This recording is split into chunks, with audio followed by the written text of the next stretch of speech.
Hi. I don't even really know where to begin.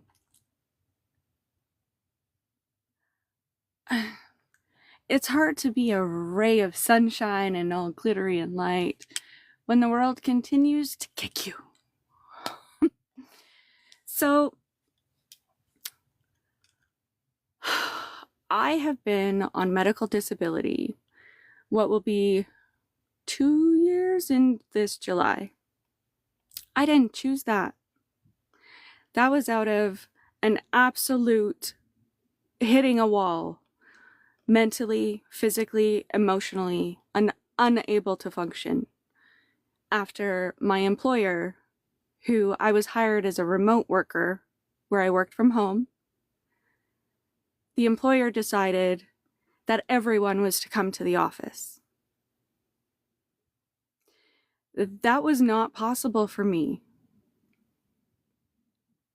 And no amount of my personal experiences, sharing of my health, proving of anything was assisting in getting a concession or an agreement to allow me to continue to work from home. The role which I was hired for is a remote position, but because that wasn't in the actual offering as the description being remote, I had no legal grounds. My only option was to go on leave to try and figure out what I'm supposed to do.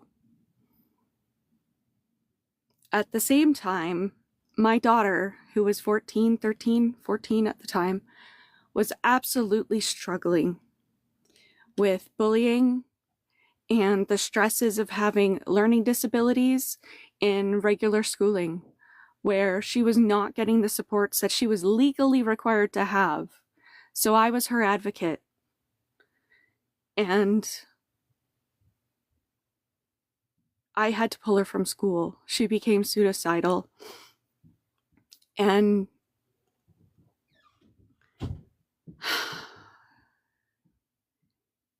it just kept getting worse. So both of us were in therapy. July, August.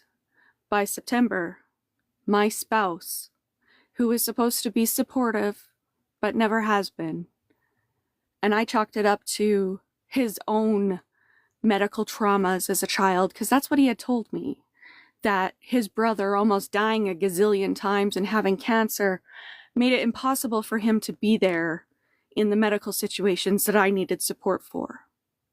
And I allowed it. Because by this point, after being 20 years with someone who was constantly telling you that you were worthless, unworthy of anything, withheld emotions, withheld any affection, yet demanded that I serve on him as if I was a 1950s housewife with no job. I did that for a really long time. 15 years of marriage, where I supported through his racing aspirations, where our hot water tank got a leak and we went months showering in the trailer behind the house instead of having it fixed so that he could race that year. I supported, yet never received it back. By September, I was facing some very serious health issues and was going in for a scope, endoscopy, and colonoscopy at the same time, as one of many investigative procedures and torture, because there's no other way to describe that I had to participate in alone.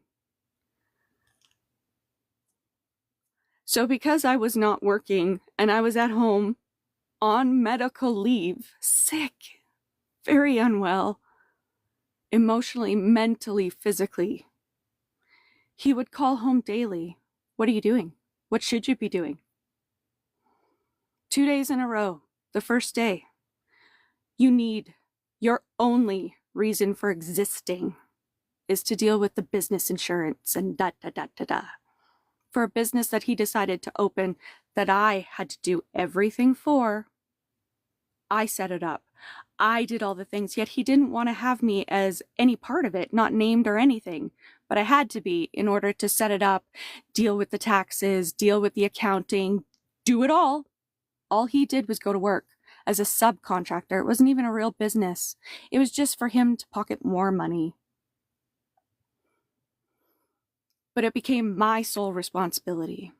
So my only reason for living that day was to deal with that.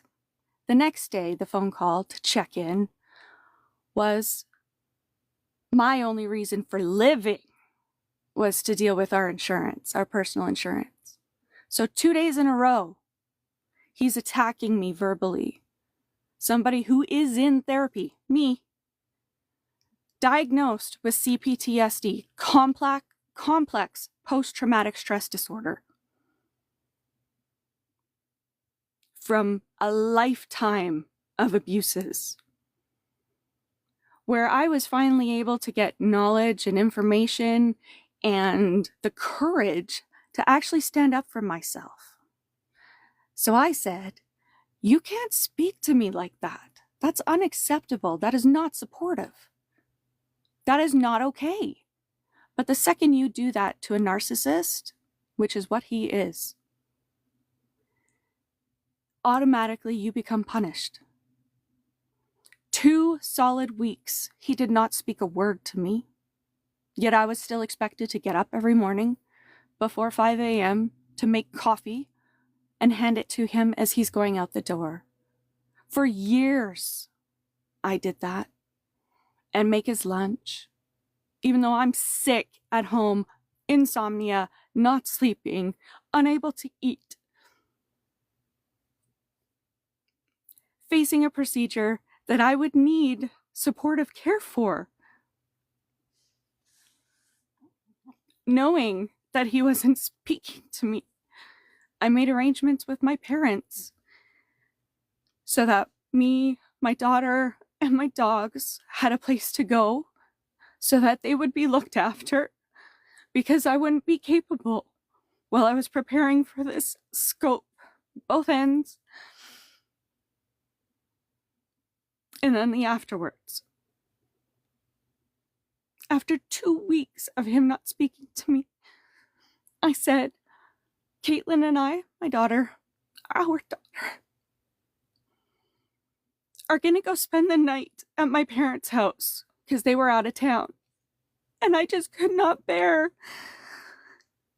being treated like that anymore and not spoken to in my own home by somebody who's supposed to love and support me during the most difficult time of my life. You know what he said? "Don't bother. I'm done." I said, "Excuse me. I'm done with you. This is over. You might as well stay, and we'll decide and divvy up all the property right now." That was his response.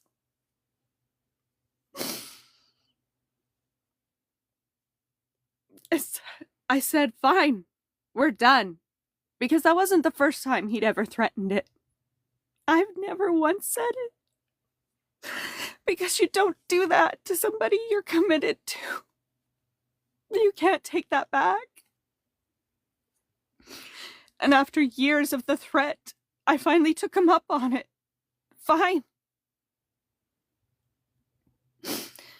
Fine, I want to deal with my stuff. What do you mean your stuff? All the things in the garage.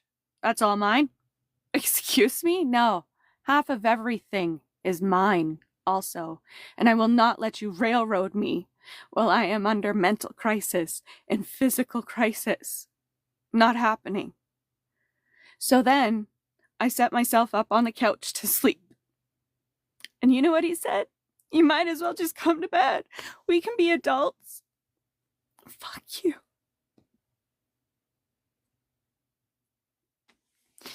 Me, who can barely move most mornings. Yeah, so I slept on the couch for weeks. My daughter stayed with me. Until finally, I was able to get the chutzpah to kick his ass out of the bedroom so that we could at least lock ourselves in, because by this point, he had taken all of the keys to everything with him to work every day. You know, the guy who had already lost an entire set of car keys while he was at work. I've never lost a set of keys, but somehow I was the threat to everything. The business that I was forced to set up, that was the only way to pay the bills, because that's where his paycheck gets deposited. I was responsible for paying everything all the time, always, because he had no adult responsibilities except for going to work and coming home, and even that he didn't do on a consistent basis. But I supported. I didn't bitch, didn't complain. I just took the fucking abuse. Yeah, so finally able to lock ourselves in the bedroom, because by this point, there's been threats. And all the threats over the years started to really click. Like, I think he wasn't kidding. I know the woods so well, they'll never find your body. A restraining order? That's just a piece of paper. You really think it's going to stop me from driving my vehicle through the front door? Yeah, that's the kind of stuff I got to face all the time. I would start off many sentences by saying, I was thinking, and he'd cut me off immediately and say, that's your first problem. Constantly being told that I am the stupidest smart person he's ever met. Which isn't even his line. That comes from iRobot. Will Smith said it. Caitlin and I discovered that this week. Looked at each other shocked. That even when he was making me less than and feel awful, none of those words were even his. He pretended everything. I have no idea who he is or who he was trying to be. But that's the pattern of a narcissistic abuser. That's what they do, and he was textbook. Well, he removed my access to the business account, so I could no longer pay the bills. After he had talked me into getting payments on my vehicle, while the truck we bought for him was paid outright, he planned it all. Forcing me into signing paperwork for a side-by-side. His name wasn't even on it because he couldn't get approved for lending, but used me. Threatened me. When my daughter was younger, I wanted to take her to the Stampede Parade here in town. I got up early, got her all ready. Asked him if he was coming. He said, I'm taking her. You're staying home. I guess you should have kept the house clean. Yeah. Treated like I was a 10-year-old. Abused as if I was a 10-year-old. Punished. The contribution to the household he never made, ever, with always full of excuses. It was not my job to be his caretaker, his everything, his floor mat.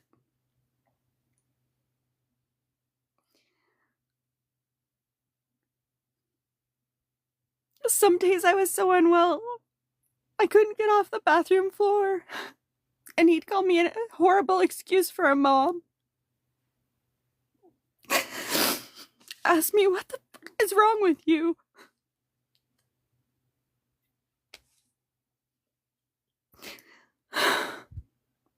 When I was pregnant and couldn't reach my feet, I had to wear slide-on shoes because he wouldn't help.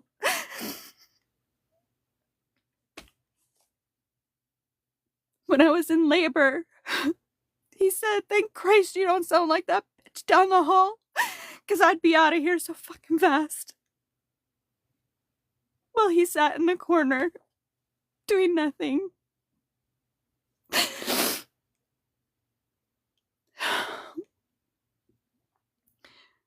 And now, the financial abuse has continued. The promises of the support and the not abandoning his daughter, more lies. $800 a month is what he sends, even though every bill is in my name. I'm on disability, not by choice. Sure, I could go get a job and pretend I'm fine. But what about all my medical appointments, my daughter's medical appointments? She's remote schooled so that I can help her. And then when I'm sick and have to call in 5 days in a row because I cannot see or stand, I'll lose that job too, plus my disability. That's not the answer. I have worked my ass off this year to get healthy, to look after my daughter, to get her healthy. But stress, that's a major. Stay happy. Love yourself. I'm trying. I tried to stop the foreclosure on our property, but I don't have an income to sustain it. I don't have savings to pull from. I don't have family or friends for support because he made sure I had nothing or no one. Because if I even thought of answering a phone call or texting with someone, who's that? You cheating on me? Yeah. Even when I had a huge insurance career and work functions and I volunteered every single time outside of normal work hours, if I didn't answer my phone immediately, oh, there was hell to pay. The accusations that I have slept around on, are you kidding me? With who? You know where I am 24/7, 365 because you're constantly calling and texting me. And if I don't immediately respond, I had to have been doing something shady. But of course, that was actually him and what he was doing. So I lost my friends because I could not be a friend to them. All the times that I have needed support, I've been alone. My parents and I don't know what to say. My mom actually admitted when we were talking about abusive relationships and stuff that I was learning in therapy. You know, I didn't want to say it, but I think you're in, yeah, I know, Mom, an abusive relationship. I am aware. Yet wouldn't recognize their own issues or apologize. No, I've just always been effed in the head. Hey, Mom?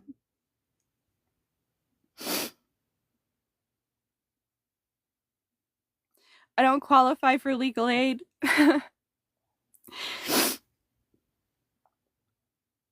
I wasn't able to stop the foreclosure because he won't sign the papers without me giving him all his stuff without a lawyer. All his stuff. Yeah.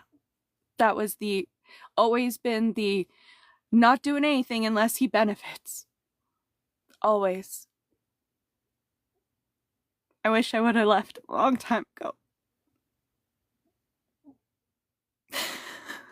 But I didn't see it. He made sure.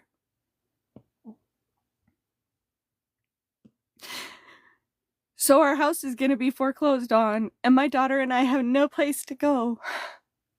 No backup, no support.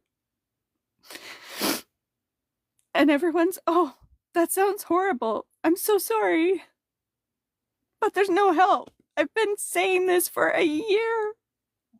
That I cannot cover all the bills. I cannot keep going. I cannot survive. We need to move to the city. And yet, yeah, we'll put you on the list. We'll put you on the...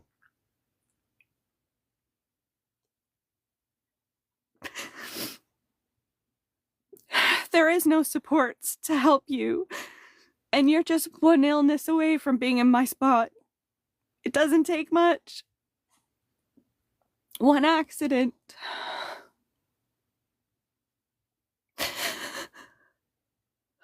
The systems are not designed to help anyone. They're not going to keep a roof over our head. Or the 20 years of life that I've put into this house and into my daughter, her 15 years, and all her things. Yeah, it's just stuff, but it's our stuff and it's all we have. The things don't matter. But where are we gonna go?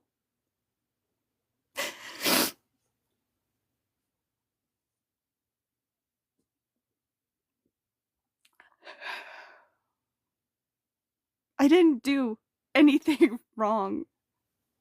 I didn't choose this. Yeah, I fell in love with somebody who pretended, said all the right things, did all the right stuff. Promises. We were supposed to be camping all the time after racing was done. Bought a huge trailer. I even set myself up so that I could work remotely. No, all lies. And it continues. If you're not going to give me my stuff, if you want to talk to me, contact my lawyer. Thanks, Richie. You're an ass. I will not cave. I will not just give you everything. I own half of everything. Everything. Everything. Somehow, some way, we'll figure this out, Caitlin and I. Don't know how. Priority one is trying to find a place to live with $200 that we have every 4 weeks to live off of. That's it. Because all the bills are in my name. All the debt. Yeah. So we're literally starving because we still have doctor's appointments and medical things to get to. My daughter just spent her 15th birthday being completely ignored and neglected by everyone. Except me. Oh, well, we sent messages to her phone. Yeah, that you're blocked on, that's not effort. You all have my phone number and could have made the effort, but you chose not to. She'll never forget that.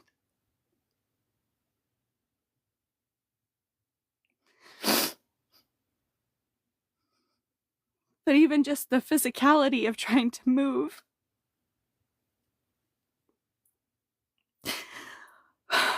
I have like 4 usable hours a day. That's it. That's on a good day.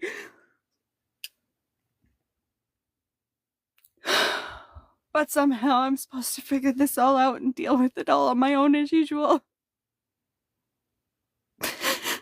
Without qualifying for legal aid, so hopefully my calls to Calgary Housing, if they're open tomorrow, work.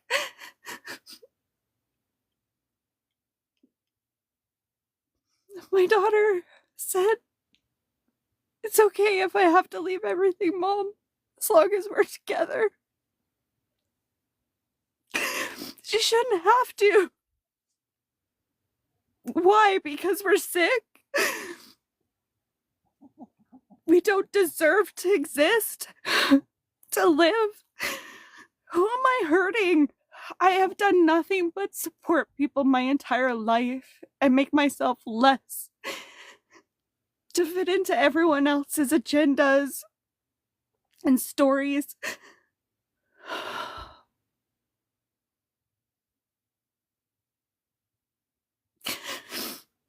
I'm tired of upfronting all of my karma from past lives. I've had enough. I understand why people give up, but I won't, because my daughter needs me, and she's fought so hard this year. But I don't know. She asked me, "Mom, what are we gonna do?" I don't know. We keep trying to pack up a little bit at a time while she's trying to do school. And I'm trying to sit through classes on learning about these illnesses that are permanent.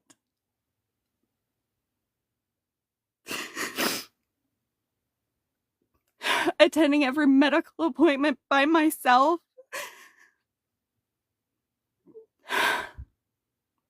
An hour-long physio appointment is actually 4 hours for me. And then I'm useless for the rest of the day. No, I'm resting. Words matter.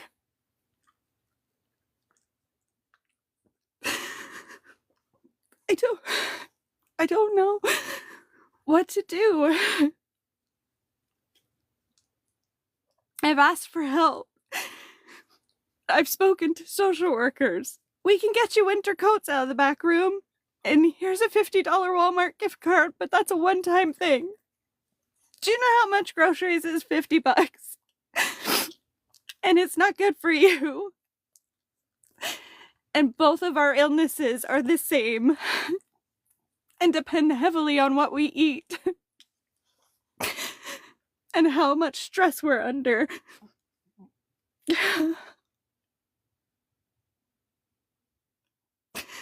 I just want to create beautiful things and live my life in as little pain as I possibly can.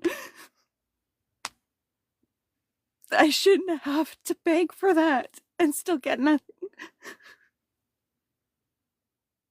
But that's the reality. So next stop is going to be to the dealership to see if I can get out of my car.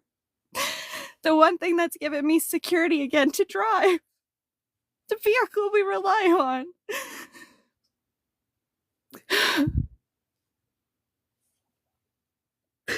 Right when winter comes back again. Awesome. With monthly appointments in the city. Perfect. The world is broken, and it's because of the people and the lack of connection and zero empathy. People listen and are just grateful it's not them. They don't offer any real help or support. The therapy that helped the most, the trauma-informed therapist, is $180 an hour. My daughter was denied access to the Lions Group, or Lion whatever foundation that specializes in therapy for children. She's too complex for them.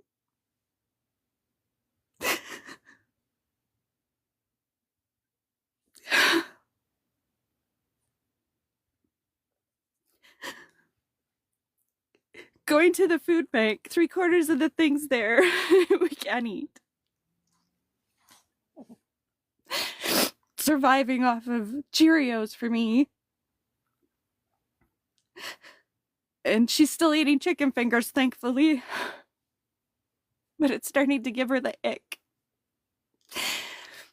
If you've never had the ick from eating something, once you get the ick, you can't eat it again. And you can't force it. You don't get to choose. It's part of the illnesses.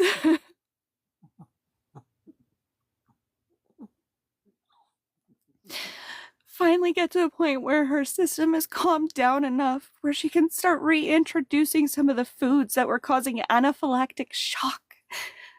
And we're right back into stress hell again. With her asking me, Mommy, what are we gonna do? And I don't know. I don't know.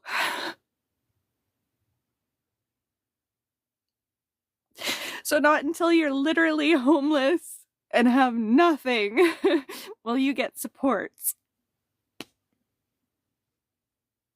That's insane. You'd think you'd want to help people at least stay in a stable situation so that they're not costing more on every other service. But nope, that's the route we're headed. The trajectory. With $200 to $300 extra, that's our grocery money and our gas money a month. And that's still not even paying all the bills. That's it. How am I supposed to move? First and last month's rent is required. Sweet. I don't know.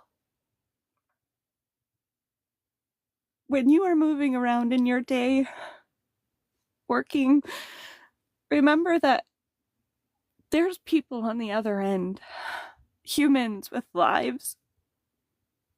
And you don't always know people's stories or what they're going through. I have been open and honest for over a year, and still nothing has changed. I've grown, I've healed. It'll be a lifelong process to continue to heal, because I will never be okay.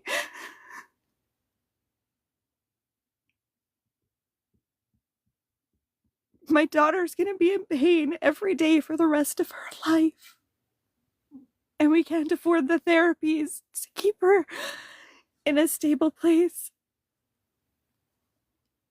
So I learn what I can so I can support her. But I can't do anything like this. So I try to stay out of this state by doing all the things and loving myself.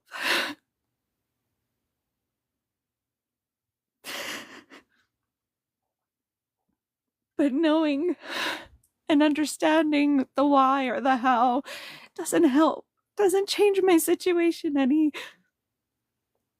I am a big feeling person because I'm neurodivergent. I was autistic child. Forced to adapt to a world not built for me. You're 6. You can't possibly have a headache. You don't know what that is. Migraines in elementary school, orthodontal work from the time I was in elementary school until high school.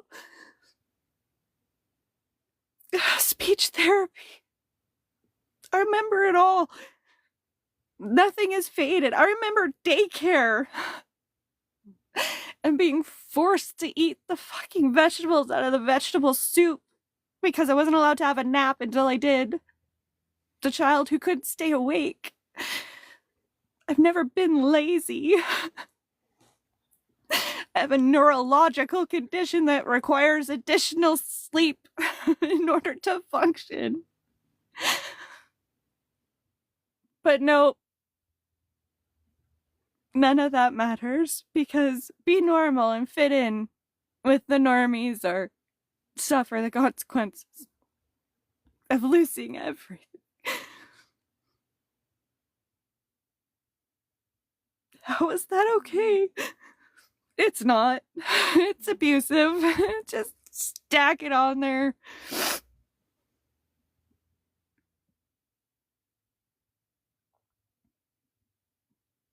I don't know. What are people supposed to do? Just... I don't know.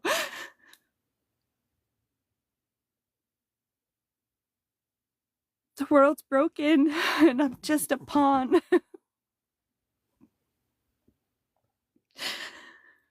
Trying to change the world for my daughter so that she doesn't have to suffer the indignities, the gaslighting, the lying.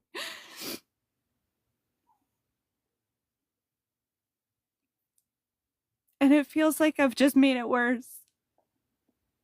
But I didn't.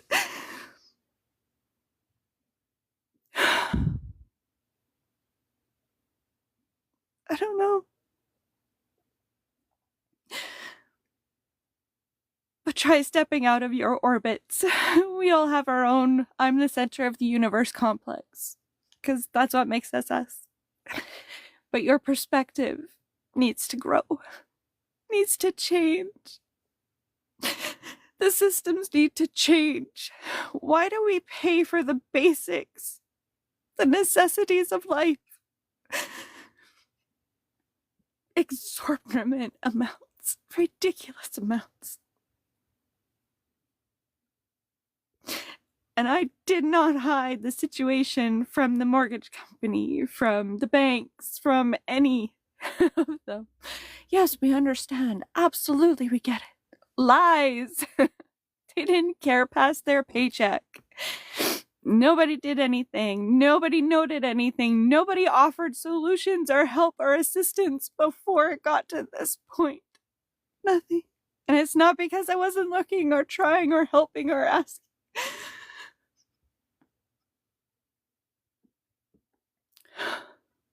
When I asked for supports for the AUDHD in adults, I was told to check the internet.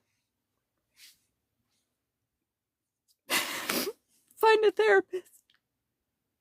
Yeah, I can't afford a therapist at $180 an hour.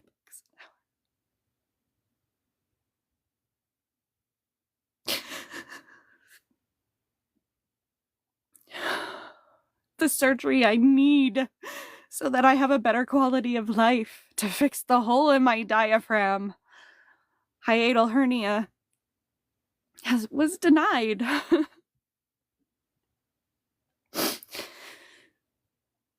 And the stupid tilt test I had to go to on my own. Ugh. The function test. The MRIs. Another one coming up. Get to go to that one on my own too. All of my injection appointments.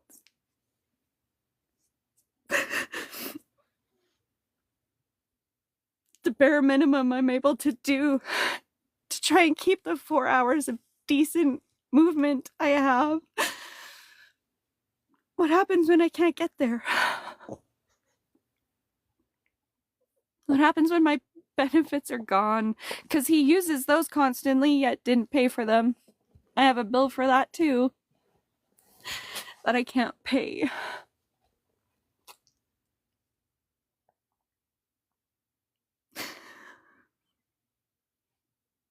Nobody cares.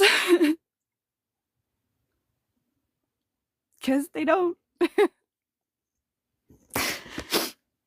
The offers of registering us for the Angel program for Christmas. It's okay, I have a couple of things for my daughter. I don't need anything. I don't want to take away from another family who needs it. The programs that I donated to every year.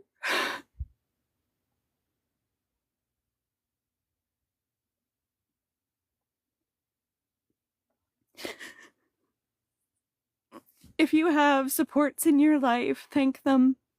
Love on them. Please tell them how important they are. Because when you do not have that and have never had that, life is pretty lonely.